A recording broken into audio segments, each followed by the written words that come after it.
जय हिंद दोस्तों।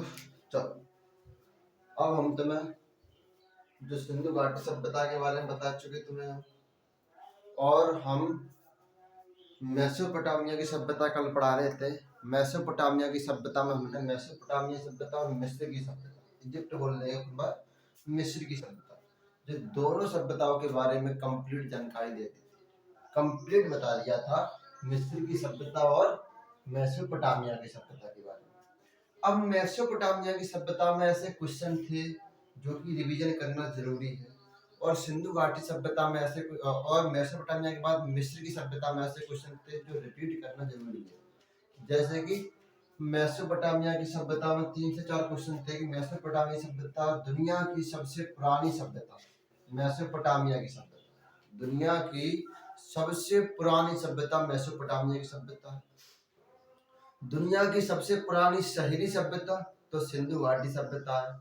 दुनिया का सर्वप्रथम पहला शहर, सबसे बड़ा शहर, या ऐसा बोल सकता है कि दुनिया का सबसे बड़ा शहर कौन सा था सिंधु घाटी सभ्यता में, तो मोहनजोदाड़ो। प्रथम शहर, सबसे बड़ा शहर था मोहनजोदाड़ो सिंधु घाटी सभ्यता का। हालांकि 2 शहर ज्यादा बड़े थे, एक हड़प्पा और मोहनजोदाड़ो, लेकिन मोहनजोदाड़ो हड़प्पा से बड़ा शहर है। तो दुनिया का सबसे बड़ा शहर शहरी सभ्यता में शहर कौन सा होता है, तो मोहनजोदाड़ो। दुनिया की सबसे पुरानी सभ्यता मेसोपोटामिया सभ्यता, लगभग 10,000 BC, यानी कि 10,000 ईसा मसीह के ईसवी पूर्व।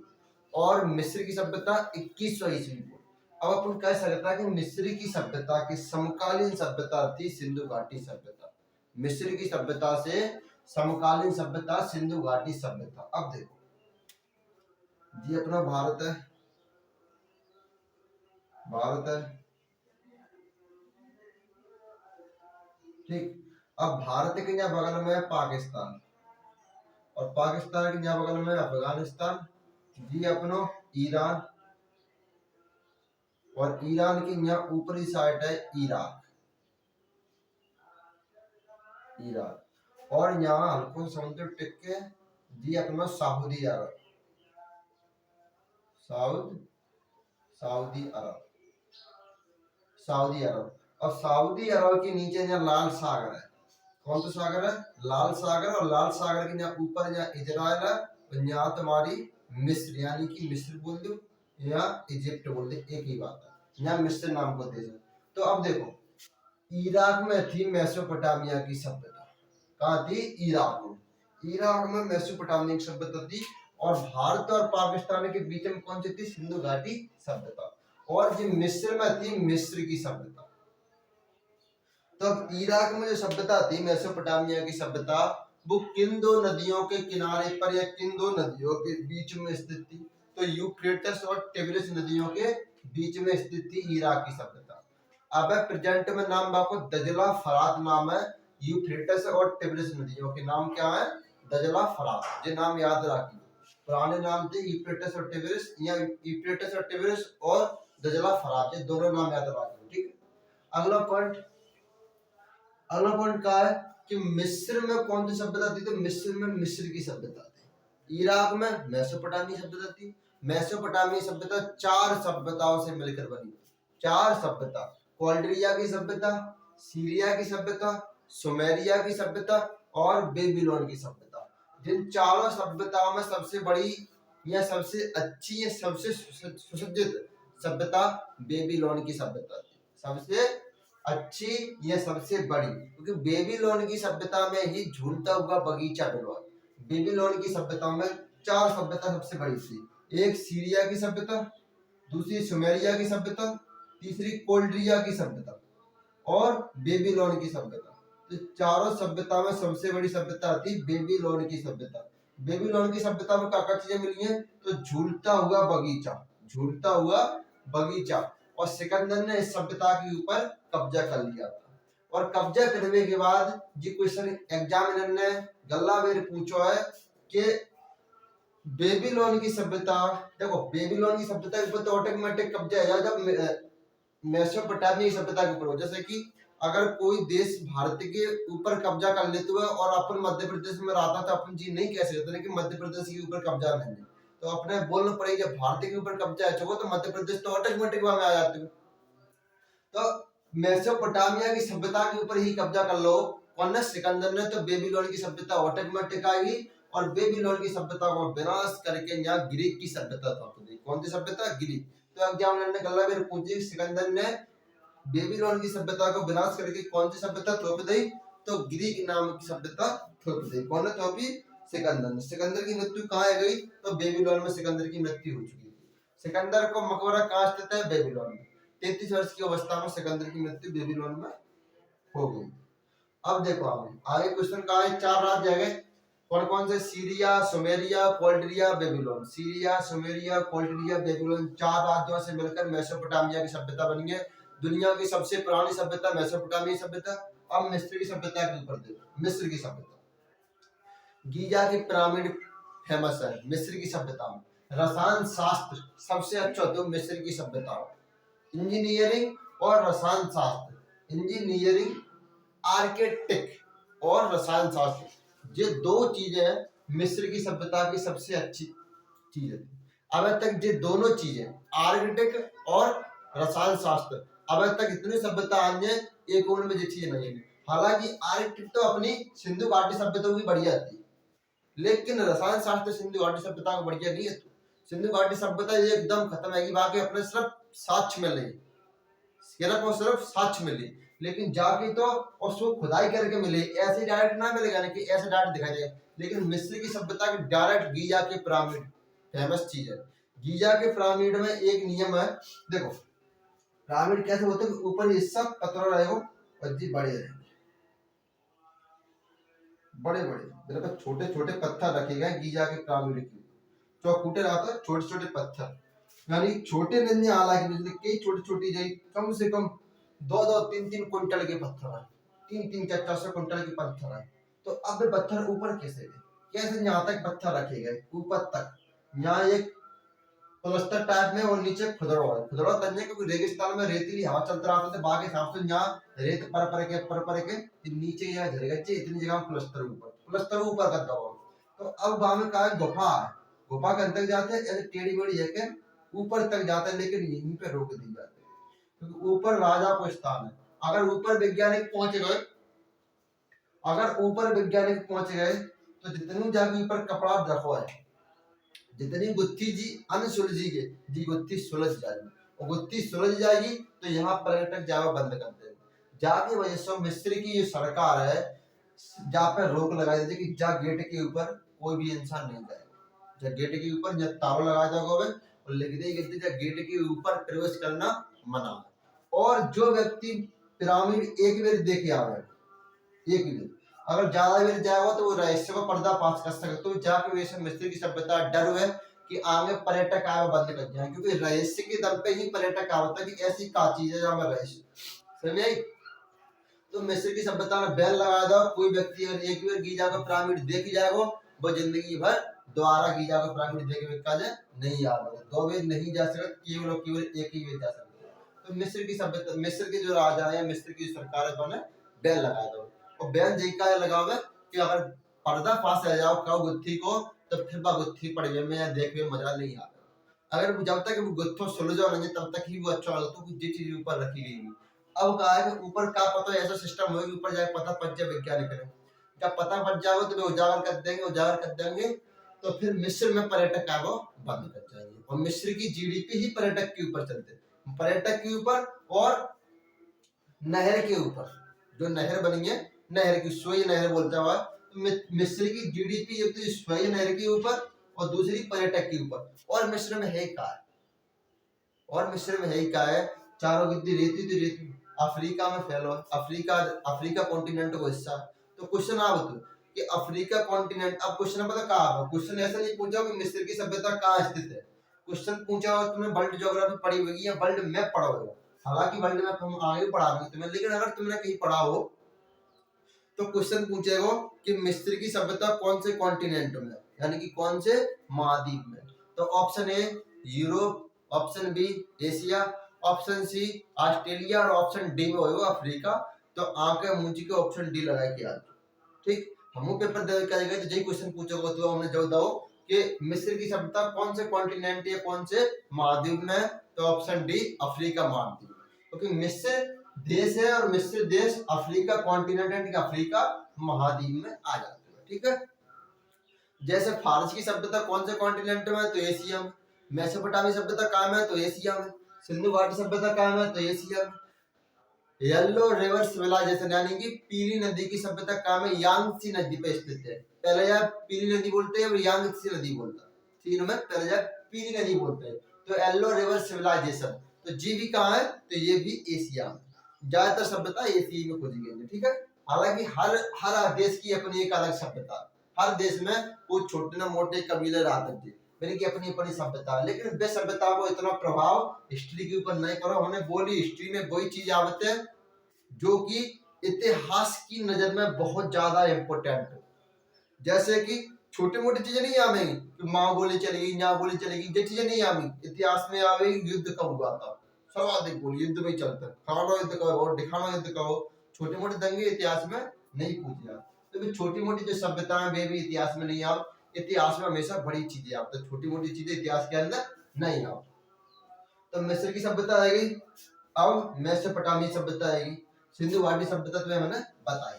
ठीक है, मेसोपोटामी सभ्यता में चार राज्य चार सभ्यताएं आवते हैं। वे कौन कौन सी सभ्यताएं चार आवते? तो सुमेरिया, सीरिया, कोल्डिरिया और बेबीलोन। सुमेरिया, सीरिया, कोल्डिरिया और बेबीलोन। यहाँ अपना भूमध्य सागर आया, कहा जाते हैं भूमध्य सागर। और भूमध्य सागर में एक देश है, वह देशों का आता है अपन इटली। इटली क्या कहता है? इटली। राहुल गांधी को नानी घर कहाँ है? कहाँ है? इटली। सोनिया गांधी थी कहाँ की है? इटली। यानी राहुल गांधी जो ममान इटली में है। ठीक है, आई समय चलो। अब देखो इटली, इटली की राजधानी कहाँ है? तो इटली की राजधानी है रोम। इटली की राजधानी कहाँ है? रोम इटली की राजधानी।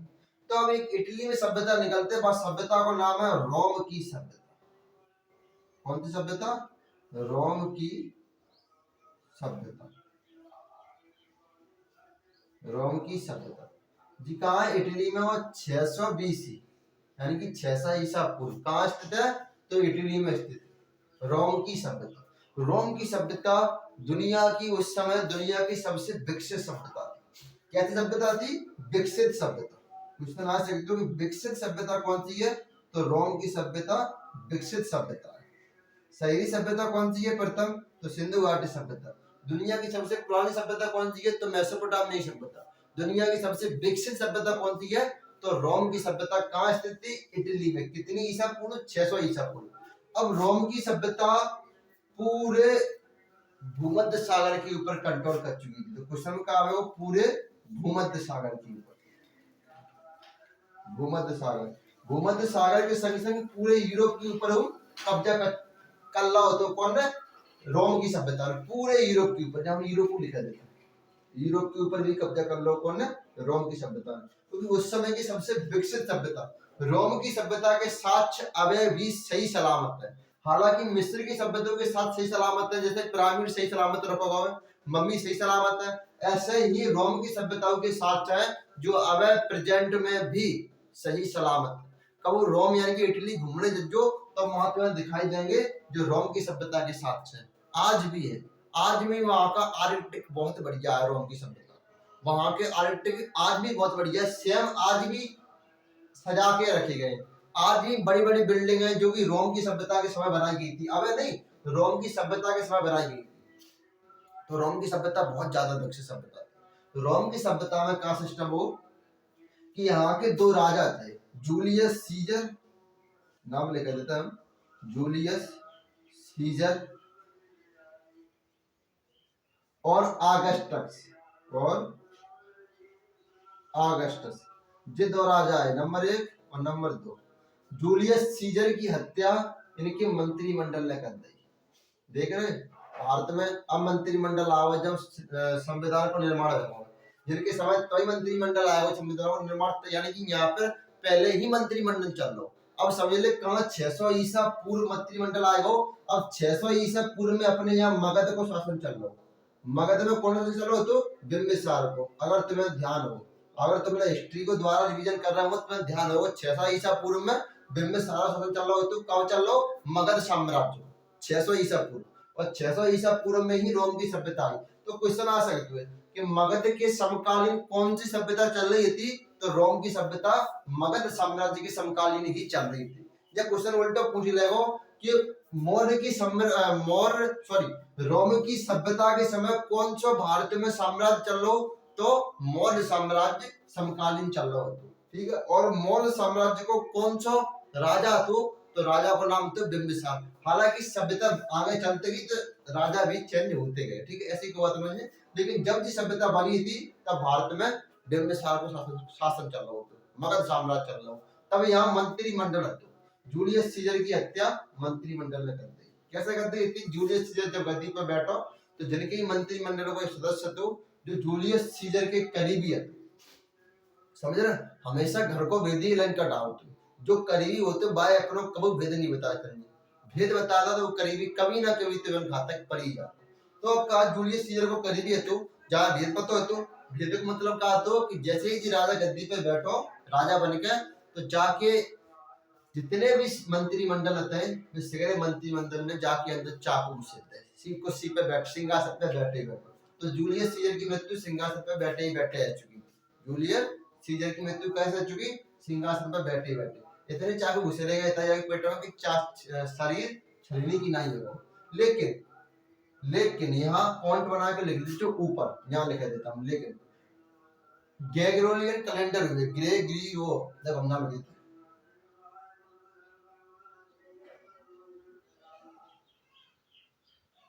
ग्रेगरियन कैलेंडर क्या है अपन सब मानते हैं, अपन सब जय ग्रेगरियन कैलेंडर से फॉलो करता है। तो जी बनना हो तो 1582 ईस्वी में, लेकिन लगभग अपन 1600 ईस्वी बोल देता है। कौन सी ईस्वी बोल देता? 1600 ईस्वी बोल देता है ग्रेगरियन कैलेंडर। 1582 ईस्वी मनो होते तो जब जी बना रहे थे पोप, तब जिनमें 2 महीना कौन से, एक पहला महीना और दूसरा महीना, एक तो जूलियस सीजर के नाम पे जुलाई का महीना पड़ा है और एक अगस्टस के नाम पे अगस्त का महीना पड़ा है। तो जो दो राजा आता है, जिस राजा के नाम पे 2 महीना पड़े, जूलियस सीजर के नाम पे कौन पड़ा है? जुलाई को, और अगस्टस के नाम पे कौन सा महीना पड़ा है? अगस्त को। जो 12 महीना आए, जो पोप 12 महीना बना रहे हैं, 2 महीना के नाम जिन दो राजाओं के ऊपर है। एक को नाम होता है जूलियस सीजर जाके नाम पे जुलाई का महीना पड़ा है, और एक को नाम होता है अगस्टस बाकी नाम पे अगस्त का महीना पड़ा है। तो जो 2 महीना सिर्फ और सिर्फ जो 12 महीना है, 2 महीना के नाम किसी राजा के नाम के ऊपर है, ठीक है। और देखो आप बिंबिसार के समय कौन सा साम्राज्य, कौन सी सभ्यता चल रही थी? तो बिंबिसार के समय मगध की रोम की सभ्यता चालू होती है। रोम की सभ्यता के बाद अब आगे जूलियस सीजर। देखो जूलियस सीजर और अगस्टस ये हमने बताई चुकी। अब क्वेश्चन कैसे पूछा जाओ कि महीनों के नाम पर कौन से 2 महीने हैं जो राजाओं के नाम पर है? एक तो जुलाई और एक अगस्त। जुलाई जूलियस सीजर और अगस्त अगस्टस के नाम पर अगस्त का महीना। रोम की सभ्यता इतनी विकसित सभ्यता थी कि पूरे भूमध्य सागर और यूरोप के ऊपर जैव कंट्रोल होता। भूमध्य सागर और यूरोप के ऊपर क्या है सभ्यता सब कंट्रोल होता? रोम की सभ्यता। रोम की सभ्यता कहाँ है? तो आज के इटली देश में। अब क्वेश्चन बनेगा कि रोम की सभ्यता इटली में, मिस्र की सभ्यता मिस्र में, मेसोपोटामी सभ्यता इराक में, और फारस की सभ्यता ईरान में, सिंधु घाटी की सभ्यता भारत और पाकिस्तान में, और पीली नदी की सभ्यता चीन में। सिविलाइजेशन ये चीज समझ में आएगी। रोम की सभ्यता के समय आएगा, रोम की सभ्यता के समय ही 600 ईसा पूर्व में भारत में मगध को साम्राज्य काल चल रहा है। इतना समझिए। अब देखो आगे रोम की सभ्यता समझ चुके तुम, कागज चीज रोम की सभ्यता में पूरे यूरोप के ऊपर कंट्रोल कर लो। रोम की सभ्यता में, रोम की सभ्यता उस समय की सबसे विकसित सभ्यता थी। रोम की सभ्यता के समय भारत में कौन को साम्राज्य चल रहा हो? तो रोम की सभ्यता के समय भारत में मगध साम्राज्य काल चल रहा हो। कौन को? मगध में कौन को? बिंबिसार को। ये बात ध्यान रखना, कौन को? बिंबिसार को। ग्रेगोरियन कैलेंडर के हिसाब से कौन से 2 राजा है जिनमें कोई नाम 12 महीना के 2 महीना के नाम पर पड़े? कौन को? एक जूलियस सीजर और एक अगस्टस। जूलियस सीजर और अगस्टस ये 2 राजा थे जिनके नाम महीना के नाम पर पड़े, जो कि ग्रेगोरियन कैलेंडर के हिसाब से हुआ। ग्रेगोरियन कैलेंडर का निर्माण कब होता है? 1582 ईस्वी में, लेकिन लगभग 1600 ईस्वी बोल रहे हैं। अब 600 ईसा पूर्व में का पहुंचा, रोम की सभ्यता चल रही। और 600 ईसा पूर्व में छठी शताब्दी, एक ही बता दो, 600 ईसा पूर्व में भारत में बुद्ध और महावीर अपने उपदेश दे रहे शांति की।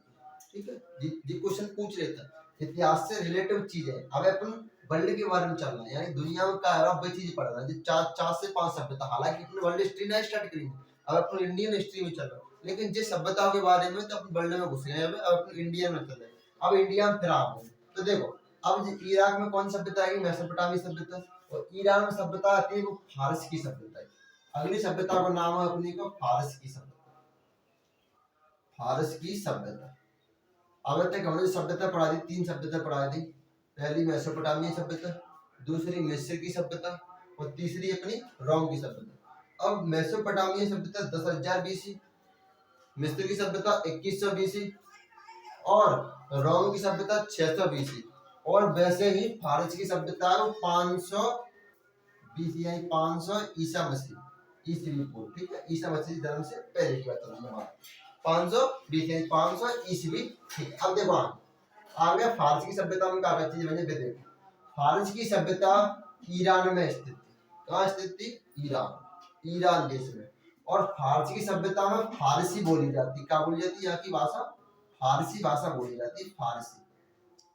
और यहाँ को रातो तो पारसी धर्म फॉलो करे पाए जाते हैं। पारसी धर्म, कौन से धर्म वाले?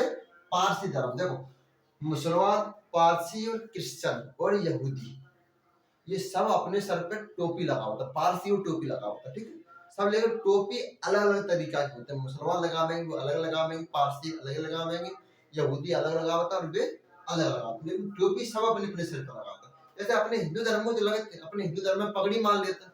तुमने देखी हुई हिंदू धर्म में जितने भी राजा है सब अपने ऊपर एकदम ताज रखता है, ऊपर रखते हैं, या पगड़ी बांध के रखता है, सापा बांध के रखते हैं। तो अपने अपने क्षेत्र में अलग अलग चीज चलती है। तो अब कहा पारसी आते हैं, तो पारसी इराक से जो मुसलमान है ईरान में आने लगे धीरे धीरे।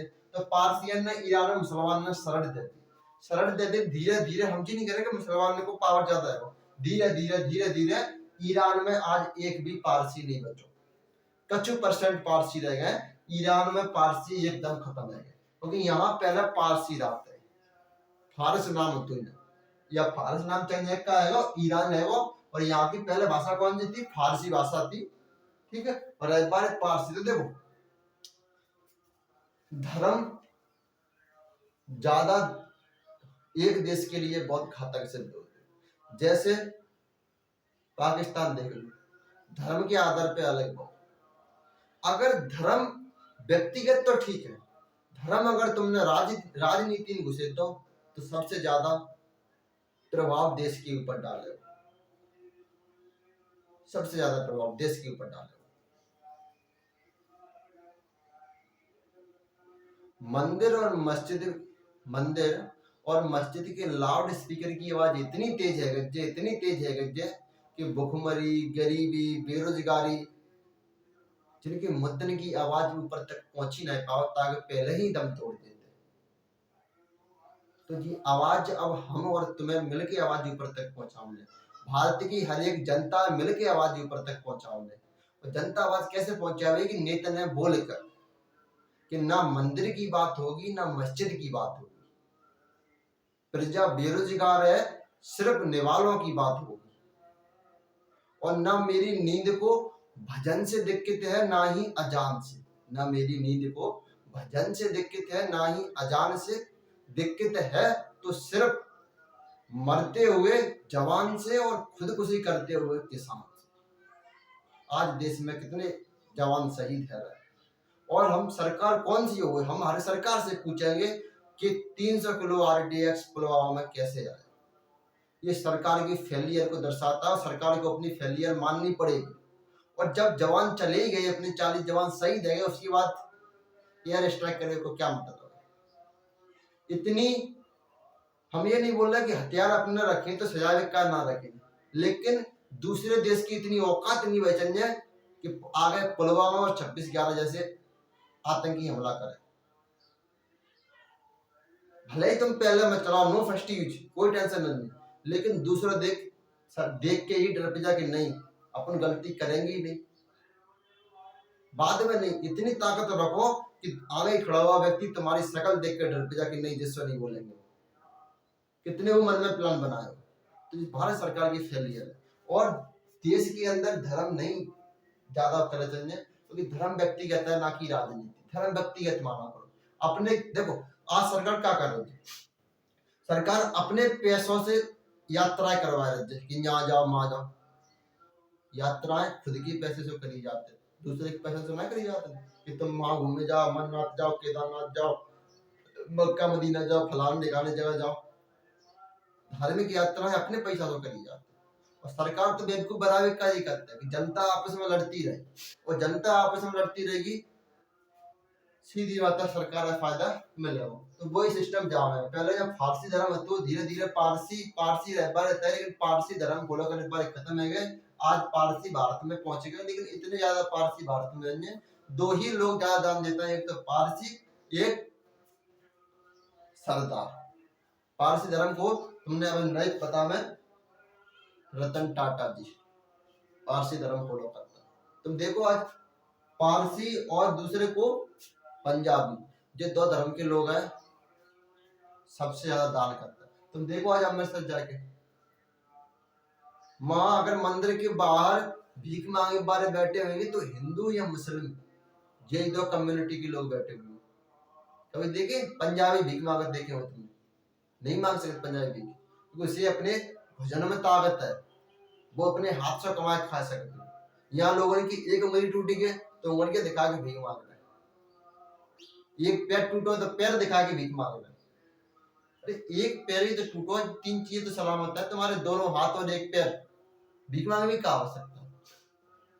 तो दो कम्युनिटी, एक सिख दूसरी पारसी, ये दो लोग सबसे ज्यादा दान देता है दुनिया में, भारत में नहीं, सबसे ज्यादा दुनिया में ये दो लोग देते हैं। और देना भी चाहिए, दान जरूरी।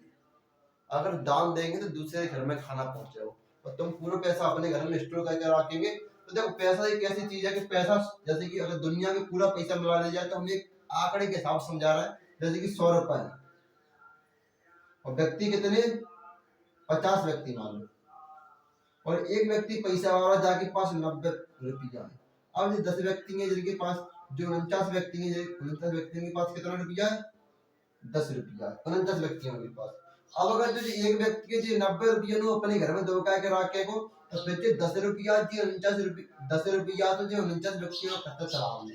अगर जी एक व्यक्ति 90 में से अगर 40 रुपया दे दे, तू ज्यादा नहीं 40 रुपया दान कर देगो, तो अब जो है 50 रुपये, तो अब 49 घर में एक एक रुपया पहुंच जाएगा लगभग, और वैसे नहीं पहुंच रहा एक एक रुपया। तो अब दान देना जरूरी है, दान देने से दूसरे घर में खाना पहुंच जाता है, नहीं तो आदमी भूखे मर जाएगा। और वो कैसे कही जाते हैं कि दान देते रहो तो उतने फायदा में रहेगी, नहीं ऊपर जाके जो सवाल नहीं धन पर रहो, रुपया अपनी जेब में इसको जरूर कह रहो, पर ज्यादा ना मौत होगी, बाद में रुपया ऊपर नहीं जाएगा। खाली हाथ आया है और खाली हाथ ही ऊपर जाएगा। देखो पारसी भाषा बोलते हैं और पारसी धर्म ही फॉलो करते हैं यहाँ पे। लेकिन ईरान में क्या सिस्टम है कि ईरान में अब मुस्लिम कम्युनिटी ज्यादा आएगी, तो पारसी अब खत्म है चुके, पारसी खत्म है चुके। तो अब यार ईरान नाम रखता हूँ, पहले जो अपना नाम फारस का, तो फारस इसलिए जाके यहाँ नीचे जो खाड़ी है फारस की खाड़ी बोलते हैं। फारस ऊपर का नाम की मैंने बोली कर लो कि हिस्ट्री चेंज हो जाता है, ना कि ज्योग्राफी। ज्योग्राफी कभी चेंज नहीं होती, हिस्ट्री चेंज होती रहती है। तो फारस की भाषा यानी फारसी भाषा बोली जाती है, पारसी लोग आता है। दूसरा पॉइंट, फारस की सभ्यता ने, फारस की सभ्यता ने पूरे अरब पे कब्जा कर लो, पूरे अरब पे, पूरे अरब पे। अरब का, अरब प्रायद्वीप का वजह से अरब प्रायद्वीप बोलते हैं। अरब प्रायद्वीप का बोले जाते हैं ईरान, इराक, सऊदी अरब, यमन, कतर, बहरीन, ये सब का बोले जाते हैं अरब प्रायद्वीप। तो पूरे अरब प्रायद्वीप पे फारस की सभ्यता, यानी फारस की सभ्यता का कब्जा तो पूरे अरब प्रायद्वीप पे। देखो अरब के लोगों के पास पेट्रोल बहुत ज्यादा मात्रा है। मैं मान लेता हूँ कि जिनकी जीडीपी पेट्रोल के दम पे ही चल रही है, यूएई को छोड़कर, क्योंकि यूएई पर्यटक में ज्यादा जा रहे हैं। देख लो तो जितने ज्यादा कंपनियों के बिजनेस मिलेंगे, जो हेड ऑफिस मिलेंगे, वो यूएई में मिलेंगे, दुबई में। ज्यादातर लोग, यूएई को एक शहर है दुबई, राजधानी में हालांकि राजधानी बाकी और है लेकिन शहर है दुबई, ठीक है। अब देखो जिस सभ्यता में का चीज बच जाए जे और देश में का होगा अमेरिका ने हर देश लूटो, हर देश, इराक, ईरान, कतर, बहरीन, जो हर देश अमेरिका ने लूटो। अमेरिका ने का करो है कि ईरान इराक में लड़वा दोगे, ईरान अफगानिस्तान में लड़वा दो, अफगानिस्तान पाकिस्तान में, पाकिस्तान इंडिया, इंडिया पाकिस्तान में। ये अमेरिका की कूटनीति और जिस देश लड़वावे के बाद शांति कराए वो अमेरिका ही आगे शांत है। बाद में अमेरिका भगवान बना देता है कि अमेरिका ने शांति करवा दी। अमेरिका अपनी नीति दो दिशा में डिवाइड करा देते हुए, एक दिशा में बी दिशा में। जैसे कि हम आगे बताओ, जैसे कि दो ऑप्शन रहता है, दोनों ऑप्शन लेके चलते हैं कि ऐसा नहीं होगा तो ऐसे। अगर रूस यूक्रेन के ऊपर हमला कर रहा हो तो रूस गलत कराओ, लेकिन अगर अमेरिका कतर के ऊपर हमला करते तो अमेरिका सही करे। मतलब हमारा कुत्ता कुत्ता, छोटा कुत्ता डॉग, वही के साथ। तो फारसी सभ्यता ने पूरे अरब पे कब्जा कर लो और इराक देश में स्थित थी और जागी खास हुई थी। और कुछ है नहीं, जैसे कि फारस की जो मोहरें वे गुजरात में मिली थी, लोथल में, गुजरात में लोथल में। फारस में जहाँ बे मोहर कैसे पता पड़ोगे फारस की मोहर है, तो एक ही चीज पता पड़ोगे जो मोहर जहाँ सर्वाधिक संख्या में मिली है जिनमें से कछु संख्या में मोहर गुजरात के लोथल में मिली हुई है। तो बा हिसाब से जी अनुमान लगा लो कि फारस की सभ्यता की जो मोहर है, फारस की मोहर है, वे लोथल में मिल गई, यानी कि पहले विदेशी रिश्ते या विदेशी व्यापार हो। तो अपनी सभ्यता है क्या, एक मेसोपोटामिया की सभ्यता, दूसरी रोम की सभ्यता, तीसरी सभ्यता फारस की सभ्यता और चौथी सभ्यता बताओ कौन सी करा। तो चौथी सभ्यता अपनी स्पार्टा की सभ्यता। कौन सी? स्पार्टा की सभ्यता। स्पार्टा की सभ्यता बहुत ही सूरवीरों की सभ्यता, सूरवीरों की सभ्यता। स्पार्टा के लोग बहुत ज्यादा शक्तिशाली लोग हैं, लड़ने में बहुत ज्यादा शक्तिशाली होते हैं। स्पार्टा के लोग लड़ने में बहुत ज्यादा शक्तिशाली होते हैं। स्पार्टा में सैनिक बहुत ज्यादा लड़े पाए जाते हैं। स्पार्टा में ज्यादा कुछ चीज नहीं है, बस एक ही चीज है कि यहाँ की जो सैनिक होते हैं स्पार्टा के, तो जिन दोनों में लड़ाई हुई थी कौन कौन है, एक का नाम तो जरक्सीज, जरक्सीज, और दूसरे को नाम तो लिलियार्ड, दूसरे को नाम तो लिखा देता हमने लियोनाइटस, दूसरे का नाम तो लियोनाइटस। अब देखो जरक्सीज और लियोनाइटस के बीच में लड़ाई हुई, जरक्सीज और लियोनाइटस के बीच में क्या हुई, लड़ाई हुई। दोनों के बीच में भयंकर लड़ाई हुई। जरक्सीज के 20,000 सिपाही होते हैं, कितने होते हैं, 20,000 सिपाही, और लियोनाइटस के कितने होते हैं, 300 सैनिक। 300 सैनिक ने मिलकर 20,000 सैनिक के ऊपर भारी पड़ गए। देख रहे हैं अनुमान, देख कहाँ 20,000 सैनिक और कहाँ 300 सैनिक। स्पार्टा की सभ्यता में जो सूरवीर रहता है बहुत महान सूरवीर है। 12 साल की उम्र में, जिन्हें 12 साल की उम्र में ट्रेनिंग पर लगाया था जाते और 20 साल तक जो ट्रेनिंग करता है, यानी कि 8 साल तक, 8 साल तक जो ट्रेनिंग करते हैं, 8 साल में जिनको शरीर पत्थर को बना दो जाती, इतनी जिन पर कसरत है, इतनी जिन पर मेहनत करवाई जाती। अब समझ लो कि 300 सैनिक है जिन्हें कितनी मेहनत करेगी, कितनी जिन्हें ट्रेनिंग करेगी, 8 साल लग के जिन्हें ट्रेनिंग करेगी, 12 साल से लेकर 20 साल तक, 12 साल से लेकर 20 साल तक जिन्हें ट्रेनिंग करेगी, तब जाके जिनकी एक आखिरी एग्जाम हो, तो आखिरी एग्जाम में क्या हो तो कि 100 भेड़िया, कितने 100 खूंखार भेड़िया, ऐसे ऐसे भेड़िया नहीं, 100 खूंखार भेड़िया में रात के समय अंधेरे में एक जंगल में एक सैनिक छोड़ दो जाते और बिन के चारों की को आते हो भेड़िया, 100 भेड़िया, भेड़िया आते हैं और जो जी एक व्यक्ति छोड़ो जा रहा है जी बिना हथियार के छोड़ो जाते हो, बिना हथियार की। और अगर जिंदा निकले आए तो सैनिक में जुड़ जाएंगे, जीत गए, अगर जीत गए तो जिंदा है और मर गए तो सीधी मौत, क्योंकि वे फिर खूंखार भेड़िया तुम्हें फारिग खा लेंगे बिना हथियार के। अब समझ लो कि जो इंसान 100 भेड़िया पे भारी पड़ रहा है तो इंसान है, जिनकी का कंडीशन करेगा वो आदमी। 300 सैनिक ने 22 कदर की जिनमें मार दिलवाई कि जे खेतर में आ गए और जे 300 सैनिक पीछे, समझ रहे। जब वो एग्जाम ही ऐसा तो कि पास तो जिंदा, फेल तो मौत। और हकीकत बात है, जिंदगी में एक ही अवसर रहा चलिए, एक ही।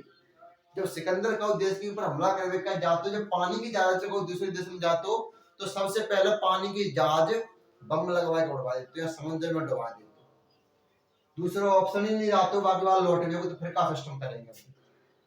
अब तो मैंने सैनिक ने लड़ने ही लड़ने।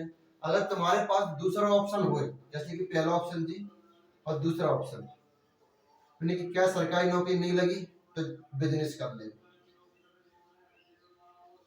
बिजनेस, और एक जी सरकारी नौकरी। अगर सरकारी नौकरी लगी तो बिजनेस कर लेंगे, बिजनेस। और फिर का सिस्टम रहा तो सरकारी नौकरी नहीं लगी, पढ़ाई नहीं कर पाई, आगे चले बिजनेस नहीं कर पाएंगे, तो दो चीजें लो ले चुकी है, खत्म। एक ही ऑप्शन है, और नहीं मैं करने ही करने हालत में, तो मेहनत अच्छी खासी कर लेंगे तो आगे चल के कर लेंगे। और जी रहेंगे, जी नहीं तो जी, जी नहीं तो जी, जी नहीं तो जी, आगे चल के बिल्कुल तुम खुद ही तुम नहीं रहेंगे। ठीक। अब हमने तुम्हें सभ्यताओं के बारे में बताई। जरगसीज में लियोनार्डस को एक व्यक्ति जाके जरगसीज के साथ मिलेगा और खुफिया रास्ते की जानकारी दे देगी, और तुम बोलोगे कि घर को वेदी लंका आए, तो वही किस्सा है वो कि 3 तो सैनिक में से एक सैनिक मिलकर जरगसीज से मिलेगा, बाद में आके लियोनार्डस की हत्या कर दी और स्पार्टा साम्राज्य खत्म हो चुका। ठीक है, तो हम तुम्हें 5 सभ्यता बताए चुके। पहली मेसोपोटामिया सभ्यता, दूसरी मिस्र की सभ्यता, तीसरी रोम की सभ्यता, चौथी फारसी की सभ्यता, पांचवी स्पार्टा सभ्यता, छठी या एल्लो रिवर सिविलाइजेशन यानी कि पीली नदी की सभ्यता। ये 6 सभ्यता के बारे में बता दी। अब आगे का अपना चालू हो जाओ। देखो अब तक अपना प्राग इतिहास खत्म है, प्राग इतिहास खत्म हो चुका। दूसरा अपना आद्य इतिहास, आद्य इतिहास, और तीसरा अपना इतिहास, इतिहास। जहाँ अपन ने प्राग इतिहास कंप्लीट पढ़ लो, आद्य इतिहास कंप्लीट पढ़ लो, और इतिहास कल से स्टार्ट करेंगे। प्राग इतिहास के बारे में कोई क्वेश्चन हो तो कमेंट में बता दो, अगर कोई क्वेश्चन छूट गया हो। आद्य इतिहास के बारे में कोई क्वेश्चन छूट गया हो तो कमेंट में बता दो, और इतिहास कल से स्टार्ट करेंगे। अब तक के लिए जितना पढ़ा चुके हो, प्राग इतिहास काल, आद्य इतिहास काल कंप्लीट बता चुके। एक भी क्वेश्चन ऐसा नहीं जो बाहर से आवे, जो हमारी क्लास में पढ़ाएगा बस इतना ही याद कर ले, जो बाकी अलावा कोई भी क्वेश्चन बाहर नहीं जाता। जैसे कि प्राग इतिहास के बारे में हमने कहा बताओ, देख थोड़ा बहुत रिवीजन हम और करवा देते हैं। प्राग ऐतिहासिक काल हमने बताओ पाषाण काल। अगर पाषाण काल में क्या चीजें, बड़ा पाषाण काल, मध्य पाषाण काल, नव पाषाण काल और ताम्र पाषाण काल, जितना चीजें प्राग इतिहास में। बात आ गया अपन आद्य ऐतिहासिक काल में। आद्य ऐतिहासिक काल में कहा सिंधु घाटी सभ्यता। सिंधु घाटी सभ्यता में कहा पहला हड़प्पा, मोहनजोदाड़ो, चंद्रदुड़ो, रोपड़, बनवाली, कालीबंगा, फिर धोलावीरा, लोथल, रंगपुर, सुरकोट। आद्य ऐतिहासिक काल खत्म है। अब आद्य ऐतिहासिक काल के बारे में फिर अपनी सभ्यता आई, क्योंकि अपने सिंधु घाटी सभ्यता पढ़ी, तो बाकी बाद मेसोपोटामिया सभ्यता 10,000 बीसी, 10,000 बीसी। बाद मिस्र की सभ्यता 2100 बीसी। मिस्र की सभ्यता के बाद अपनी कौन सी, रोम की सभ्यता 600 बीसी। बाद रोम की सभ्यता के बाद फारस की सभ्यता 500 बीसी। फारसी की सभ्यता के बाद आ गई अपनी स्पार्टा की सभ्यता, स्पार्टा की सभ्यता। और बाकी बाद अपनी पीली नदी की सभ्यता, यानी कि येलो रिवर सिविलाइजेशन, जो कि चीन में स्थित थी। और जहाँ अपन यांगसी नदी के ऊपर है, तो अब आज चीन में नाम है हुआ यांगसी नदी, पहला नाम होता पीली नदी। ठीक है, पीली नदी नाम होता। तो पीली नदी को अपन बाय बोलते हैं येलो रिवर सिविलाइजेशन। प्राग ऐतिहासिक काल, आद्य ऐतिहासिक काल और ऐतिहासिक काल। जहाँ मैं अपने प्राग ऐतिहासिक काल और आद्य ऐतिहासिक काल के बारे में कंप्लीट बता चुकी। अब बच्चों अपना ऐतिहासिक काल, और ऐतिहासिक काल में अब कल से ऐतिहासिक काल बताएंगे। और सबसे पहले सिक्का यानी कि न्यूमिस्मेटिक के बारे में बताएंगे, सिक्कों के अध्ययन को क्या कहते हैं वे बताएंगे। कौन कौन से सिक्का कौन कौन के साम्राज्य काल में चले थे वे बताना। जैसे सीसा का सिक्का सातवाहन के काल में चलो तो, ठीक है, मयूर शैली का सिक्का समुद्रगुप्त ने चलवाओ तो जो गुप्त साम्राज्य में चले थे वे चीज बताएंगे। और सातवाहन, वाव, सिंध और जो साम्राज्य है बिल्कुल कौन कौन सिक्का चले वे सारे सिक्के के बारे में कल जानकारी देंगे। सिक्का के बाद आ जाएंगे अपने अभिलेख, अभिलेख एपिग्राफी अभिलेख आ जाएंगे। तो अभिलेख के बारे में बताएंगे कौन सा अभिलेख कामिल हो, कौन सा अभिलेख कामिल हो। ठीक है, जैसे बोगज कोई अभिलेख का कामिल हो तो अपन जो सभी चीजें निकाल के बताएंगे।